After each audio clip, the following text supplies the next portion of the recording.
റസോയിലേക്ക് എല്ലാവർക്കും സ്വാഗതം. ഇന്നത്തെ നമ്മുടെ റെസിപ്പി ഒരു മുട്ട സിർക്കയാണ്. നല്ല പഞ്ഞി പോലത്തെ മുട്ട സിർക്ക.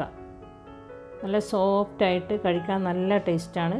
കറി കൂട്ടി കഴിക്കാം, അല്ലെങ്കിൽ വെറുതെ നമുക്ക് കഴിക്കാം. വെറുതെ കഴിക്കാൻ ടേസ്റ്റാണ്, കറി കൂട്ടി കഴിക്കാൻ ടേസ്റ്റാണ്. ഇത് തലശ്ശേരിക്കാരുടെ മുട്ട സിർക്കയാണ്. കോഴിക്കോട്ടുകാരുടെ മുട്ട സിർക്ക നമ്മുടെ മുട്ടമാലയുടെ പിഞ്ഞാണത്തപ്പാണ്. മുട്ടമാലയുടെ പിഞ്ഞാണത്തപ്പത്തിനാണ് അവർ മുട്ട സിർക്ക എന്ന് പറയുക. മുട്ടമാലയും മുട്ട സിർക്കയും എന്ന് പറയും. തലശ്ശേരിക്കാരുടെ മുട്ട സിർക്ക ഇതാണ്. കറി കൂട്ടി കഴിക്കുന്ന മുട്ട സിർക്കയാണ് തലശ്ശേരിക്കാരുടെ മുട്ട സിർക്ക. ഞാനിന്ന് മുട്ട സിർക്കക്ക് പെപ്പർ ചിക്കനാണ് ഉണ്ടാക്കിയത്. പെപ്പർ ചിക്കൻ്റെ റെസിപ്പി ഇനിയൊരു ദിവസം കാണിക്കാം കേട്ടോ. ഇപ്പോൾ നമുക്ക് മുട്ട സിർക്ക എങ്ങനെ ഉണ്ടാക്കുന്നത് നോക്കാം. 2 കപ്പ് പൊന്നി അരി നല്ല ചൂടുവെള്ളത്തിൽ കുതിർത്ത് 2-3 മണിക്കൂർ വെച്ചിട്ട് കഴുകിയെടുത്തതാണ്. പിന്നെ 5 മുട്ട എടുത്തിട്ടുണ്ട്. പിന്നെ പച്ചമുളക് ചെറുതായി മുറിച്ചത്, ഒരു 4 പച്ചമുളക് ചെറുതായി മുറിച്ചെടുത്തിട്ടുണ്ട്. പിന്നെ കുറച്ച് കറിവേപ്പിലയും നുറുക്കിയെടുത്തിട്ടുണ്ട്. നമുക്ക് അരിയും മുട്ടയും ഒരുമിച്ച് ചേർത്ത് ആവശ്യത്തിന് ഉപ്പും ചേർത്ത് മിക്സിയിൽ നന്നായിട്ട് അരച്ചെടുക്കണം. 2 കപ്പ് പൊന്നി അരിക്ക് 5 മുട്ടയാണ്. ഈ പൊന്നി അരി അധികം ക്വാളിറ്റിയുള്ള അരി നമ്മൾ എടുക്കരുത്. നമ്മൾ ചോറ് വെക്കുന്ന പൊന്നി അരിയല്ല, ഈ കുതിർത്തുന്ന അരി എന്ന് പറഞ്ഞിട്ട് വാങ്ങിക്കണം. അതായത് വില കുറച്ച് കുറഞ്ഞ അരി.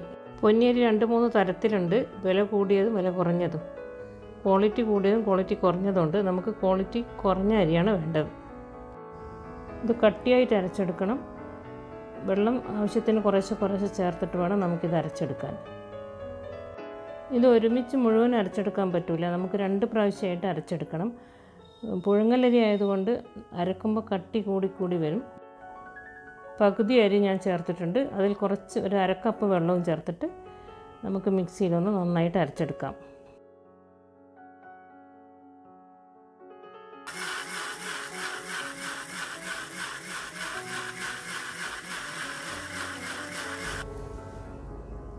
നന്നായിട്ട് അരഞ്ഞിട്ടില്ല, നുറുക്കുണ്ട്. നമുക്കൊന്നുകൂടി കുറച്ചും കൂടെ വെള്ളം ചേർത്തിട്ട് ഒന്നുകൂടി അരക്കാം. ഇത് അരക്കുമ്പോൾ നല്ല പാകമായിരിക്കണം, അല്ലെങ്കിൽ മുട്ട സിർക്ക നന്നാവില്ല.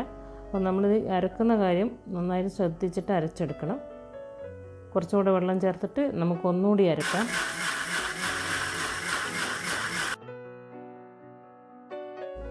ഇപ്പോൾ നന്നായിട്ട് അരഞ്ഞ് കിട്ടിയിട്ടുണ്ട്. കുറച്ച് കട്ടി കൂടുതലാണ്, നമുക്ക് ചിലപ്പോൾ വെള്ളം ചേർക്കേണ്ട വരും ഇനിയും. ഇത് നമുക്കൊരു പാത്രത്തിലേക്ക് ഒഴിക്കാം. നല്ല കട്ടിയുണ്ട്. നമുക്കിനി ഇത് ചുട്ടെടുക്കുമ്പോൾ കുറച്ചും കൂടി വെള്ളം ചേർത്ത് കറക്റ്റായ പാകത്തിലാക്കിയെടുക്കാം. അരി അരച്ചെടുത്തിട്ട് നമുക്ക് 2-3 മണിക്കൂർ വെക്കണം, എന്നാലേ മുട്ട സിർക്ക നന്നാവുള്ളൂ. ഇതിലേക്ക് മുറിച്ച പച്ചമുളകും കറിവേപ്പില നുറുക്കിയെടുത്തതും ചേർത്തിട്ട് നന്നായിട്ട് ഇളക്കി ചേർക്കണം.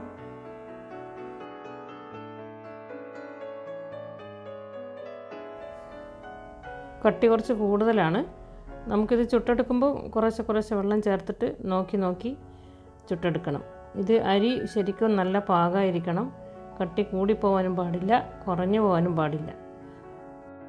ഈ കൂട്ട് അയഞ്ഞു പോയാൽ നമുക്ക് ചുട്ടെടുക്കുമ്പോൾ ശരിയാവില്ല. അതുകൊണ്ട് കറക്റ്റായ പാകത്തിലായിരിക്കണം. അത് നന്നായിട്ട് ശ്രദ്ധിക്കേണ്ട കാര്യമാണ്. നമ്മുടെ ഇഡ്ഡലി മാവിൻ്റെ എല്ലാം കൂട്ടുണ്ടല്ലോ, ആ ഒരു പാകമാണ് നമുക്കിതിന് വേണ്ടത്. അധികം ലൂസും ആവാൻ പാടില്ല, എന്നാൽ ഒരുപാട് കട്ടിയാവരുത്. എല്ലാം കൂടി ഇളക്കി ചേർത്ത് നമുക്ക് 2-3 മണിക്കൂർ ഇതിങ്ങനെ റെസ്റ്റ് ചെയ്യാൻ വെക്കാം. ചീനച്ചട്ടി അടുപ്പിൽ വെച്ചിട്ട് ഞാൻ എണ്ണ ഒഴിച്ചിട്ടുണ്ട്. കൂടുതൽ എണ്ണ ഒഴിക്കരുത്, ഇത് മുങ്ങാൻ പാകത്തിലുള്ള എണ്ണ മാത്രമേ ഒഴിക്കാവൂ. ഈ കൂട്ട് കുറേശ്ശെ ഒരു പാത്രത്തിലേക്ക് മാറ്റിയിട്ട് നമുക്ക് കോരി ഒഴിക്കാം. ഞാനിത് കുറച്ച് വെള്ളം ചേർത്തിട്ട് ഈ ഒരു പാകത്തിലാക്കിയിട്ടുണ്ട്. എണ്ണയിലേക്ക് മാവ് ഒഴിക്കുമ്പോൾ നമ്മൾ ശ്രദ്ധിക്കേണ്ട കാര്യം, അതിൻ്റെ മുകളിലേക്ക് തന്നെ ഇങ്ങനെ ഒഴിച്ചുകൊണ്ടിരിക്കണം.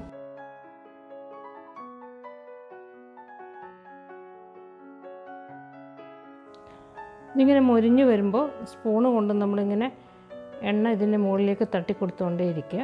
അപ്പോൾ ഇങ്ങനെ പൊങ്ങി വരും, നടുഭാഗം പൊങ്ങി വരും. അപ്പോൾ ഒന്ന് മൊരിഞ്ഞ് കഴിഞ്ഞാൽ നമുക്ക് തിരിച്ചിട്ട് കൊടുക്കാം.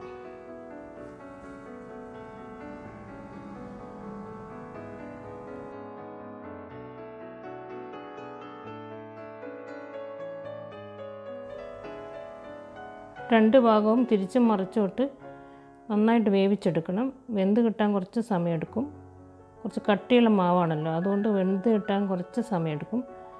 തിരിച്ചും മറിച്ചിട്ട് നന്നായി വേവിച്ചിട്ട് നമുക്ക് കോരിയെടുക്കാം. ഇങ്ങനെ ഓരോന്നോരോന്നായി കോരി ഒഴിച്ച് നമുക്കെല്ലാം മുട്ടസുർക്കയും ചുട്ടെടുക്കാം. നല്ല ടേസ്റ്റുള്ളൊരു ഭക്ഷണമാണിത്. ബ്രേക്ക്ഫാസ്റ്റായിട്ടും രാത്രിത്തെ ഫുഡായിട്ടെല്ലാം നമുക്കിത് കഴിക്കാൻ പറ്റും. എന്നോട് 1-2 പേര് പറഞ്ഞിരുന്നു തലശ്ശേരി ബ്രേക്ക്ഫാസ്റ്റ് ഒന്ന് കാണിക്കണേന്ന്. ഇനിയും ഒരുപാട് ബ്രേക്ക്ഫാസ്റ്റ് റെസിപ്പീസും മറ്റും കാണിക്കാനുണ്ട്. നല്ലൊരു റെസിപ്പിയുമായിട്ട് ഞാൻ അടുത്ത് തന്നെ വരാം. എല്ലാവരും കാണണം.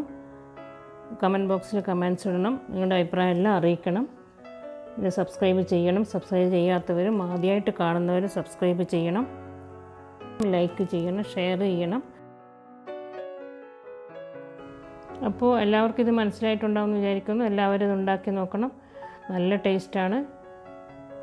ഇത് കറിയില്ലാതെ തന്നെ നമുക്ക് വൈകുന്നേരത്തെ ഈവനിങ് സ്നാക്കായിട്ടെല്ലാം ഉണ്ടാക്കാം. ചൂടോടെ കഴിക്കാൻ നല്ല ടേസ്റ്റാണ്.